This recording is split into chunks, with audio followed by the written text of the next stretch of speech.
Ini barangkali saya harus sedikit hati-hati menyampaikan komen ini karena Hambalang sebagaimana kita ketahui pada waktu dilakukan review tadi masalahnya bukan hanya masalah teknis tapi juga ada masalah-masalah lainnya. Ya, jadi kalau dari sisi teknis walaupun tidak mudah atau sukar bisa diatasi.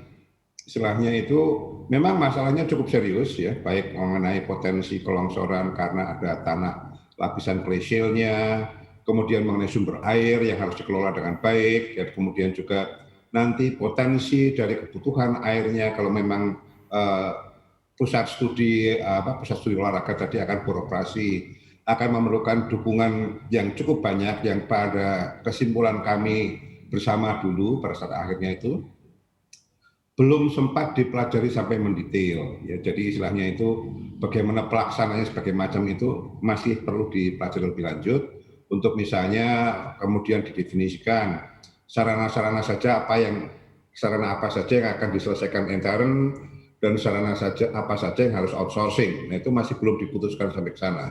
Tapi dari sisi teknis memang ada katakanlah penurunan kondisi fisik dari lapangan. Tapi secara umum kondisi fisik tadi bisa diatasi dan teknologinya ada. Tapi memang ada masalah-masalah yang serius yang berhubungan dengan kondisi lapangannya sendiri. Kaitannya terutama adalah mengenai kondisi lapisan tanah yang saya sampaikan tadi. Ada lapisan clay shale yang punya potensi untuk bisa longsor kalau sampai terkena air. Jadi lapisan clay shale tadi ada di dalam.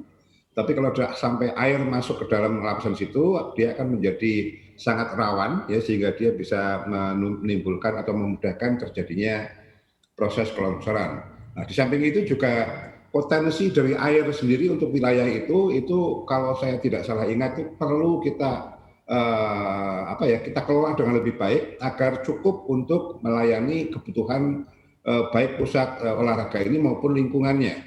Karena mau tidak mau kalau mau dikembangkan itu berarti lingkungannya juga harus ikut dikembangkan gitu. Nah, antara lain itu barangkali yang bisa saya sampaikan.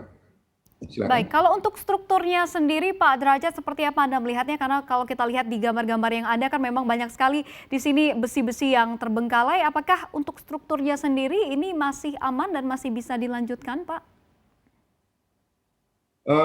Struktur-struktur yang kelihatan besi-besi tulangan yang karatan dan segala macam tadi masih bisa diperbaiki, masih bisa diperkuat. Ya, tentunya karena sekarang konteksnya kalau mau dilakukan pembangunan ulang atau pembangunan lanjut itu tahunnya sudah bergeser. Pada waktu kami melakukan review itu kan tahun 2016. Ketentuan-ketentuan teknis berarti berlaku adalah ketentuan terbaru tahun 2016. Sekarang sudah 2021. Ada ketentuan teknis baru yang harus kita perhitungkan lagi, sehingga mau tidak mau kalau kita mau memutuskan untuk melakukan studi lanjut bagaimana meneruskan proyek ini, harus dikaji ulang terhadap peraturan yang terbaru yang antara lain adalah peraturan gempanya yang sudah meningkat dibandingkan dengan peraturan gempa tahun 2012. Jadi harus ada perkuatan dan sebagainya.